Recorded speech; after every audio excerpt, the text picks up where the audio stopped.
Hey everyone, Nancy here. I am making samples today, wax samples, and they will be a walnut raisin muffin. This is the scent of the month for October. So I got my felt samples here. Excuse me. These you can buy in the family store or, yeah, the family store. And I got some wax molds from the local store. The consultant store has wax molds as well, but sometimes we like to theme our wax melt samples. So I got some of these skeleton and crossbone silicone molds. It might have been from Joanne Fabrics or Michael's or something like that. I know Walmart has some as well. I priced out some felt samples online, and I personally felt that these were the most cost effective.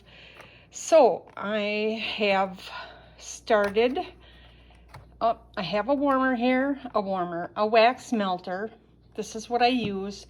You could use a warmer if you are making the felt samples, because you're just going to be using a tweezers to dip the felt into the wax, and you don't have to pour it.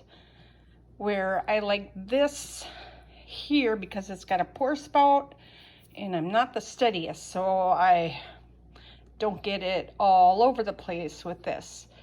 But I started out on high.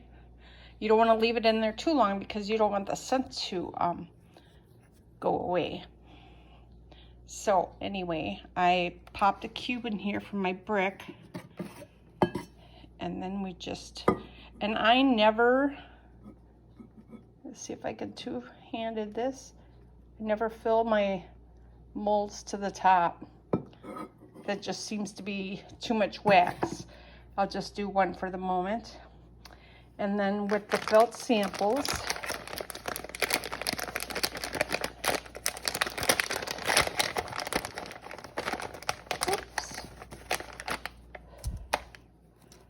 just toss it in the pot, let it absorb the wax, and pull it out and let it harden on a piece of wax paper. So I do several of those. These are the best if you're mailing them, and in the summertime as well, because otherwise if they melt, it's not as bad. The felt can absorb it. But these I can mail with just one regular stamp, where if you mail the wax, it's going to cost you more because it's thicker, and that's what they go by. So we're gonna I'm gonna finish some more of these up, and then I'll tell you what's next. Okay, so while I'm waiting for my wax of my next cube to melt, or if you have a whole bar on there, waiting for that to melt, and waiting for my wax and my molds to harden, and my felt samples are over there, I label my bags. So I take my sheet of stickers, scratch and sniff stickers, and I put them on these little jewelry bags. These jewelry bags you can buy at Walmart, Joanne Fabrics, almost everywhere. You can get them on Amazon.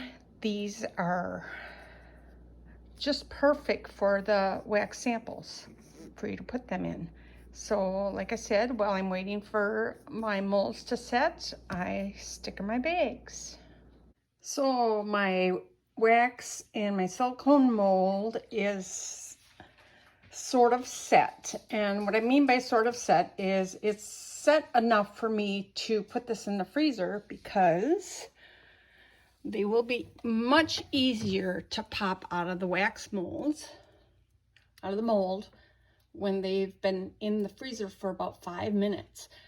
So after 5 minutes, I check them, and then if they pop out really easy, then I'm good. But if they still feel kind of soft, I'll pop them in there for a few more minutes.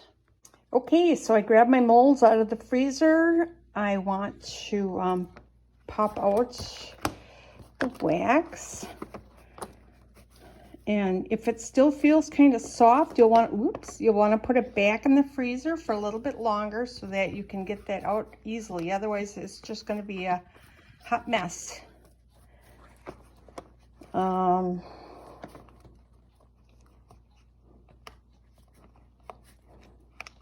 there we go. I got some other ones I could do later, but right now I want to let you know that now you can put them in your baggies.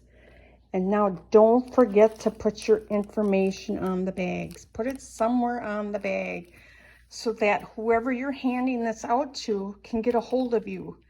Also, if you're, keep a record of who you're handing them out to and follow up.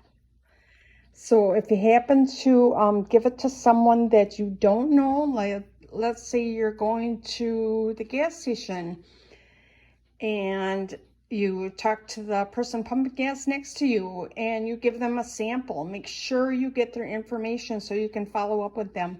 Otherwise, this is just a waste. You don't want to waste your time and your money and your materials.